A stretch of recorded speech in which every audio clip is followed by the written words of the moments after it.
आप सभी को मेरा प्रेम भरा नमन। एक बार भक्त ने भगवान श्री रमण महर्षि से पूछा, हृदय आत्मा का केंद्र है, आप यह कहते हैं?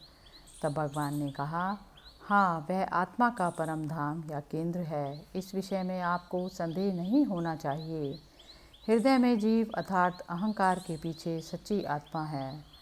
भक्त पूछता है, क्या भगवान बता सकते हैं कि यह शरीर में किस तरह से है?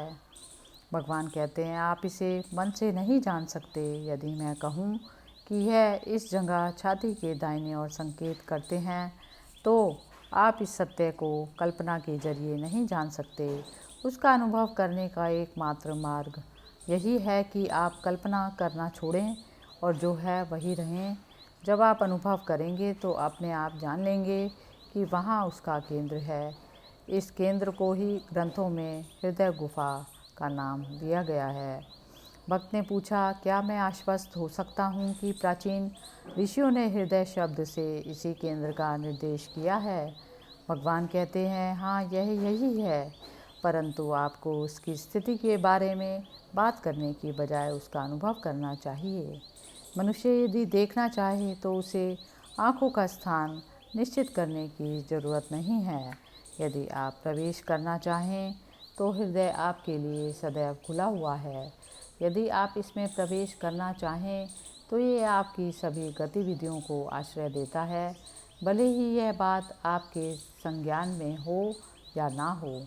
यहाँ यह कहना ज़्यादा सही होगा कि हृदय आत्मा ही है, आत्मा ही केंद्र है और सर्वत्र है।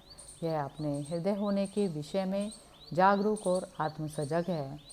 भक्त ने पूछा, जब भगवान कहते हैं कि हृदय ही आत्मा का सर्वोच्च केंद्र है, क्या इसका अर्थ है कि यह 6 यौगिक केंद्रों में से एक नहीं है? भगवान कहते हैं, यौगिक केंद्र देह में नीचे से ऊपर की ओर आते हुए स्नायु तंत्र में केंद्रों की श्रृंखला है। ये विविध अवस्थाओं का प्रतिनिधित्व करते हैं, जिनके पास अपनी तरह की शक्ति और ज्ञान है। ये मस्तिष्क में स्थित शतदल कमल यानी सहस्त्रार तक जाते हैं, जो शक्ति का स्थान है, परंतु शक्ति की सारी गतिविधियों को सहयोग देने वाली आत्मा इस जगह स्थित नहीं है, उसका वास हृदय में है। भक्त पूछता है, तो क्या ये शक्ति के प्रकटीकरण से अलग है? भगवान कहते हैं, शक्ति का आत्मा से अलग कोई रूप नहीं, आत्मा ही इन शक्तियों का रूप धारण करती है।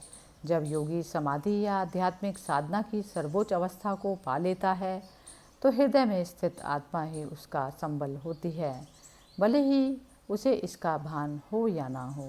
परंतु यदि यह सजगता हृदय में केंद्रित हो तो उसे अनुभव होता है कि वह किसी भी केंद्रीय अवस्था में हो, वह सदा उसी सत्य, उसी हृदय, उसी आत्मा के साथ जो सदा ही नित्य व स्थिर है।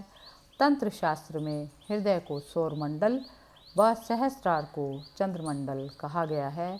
इससे ही इन दोनों का सापेक्ष महत्व पता चलता है।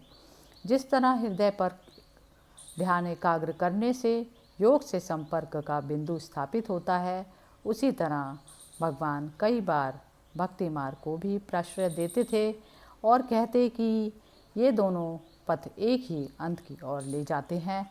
संपूर्ण निष्ठा का अर्थ होगा कि अहम या गुरु के आगे अहम का समर्पण कर दिया गया है, जबकि आत्मानुसंधान अहम के विलयन की ओर ले जाता है।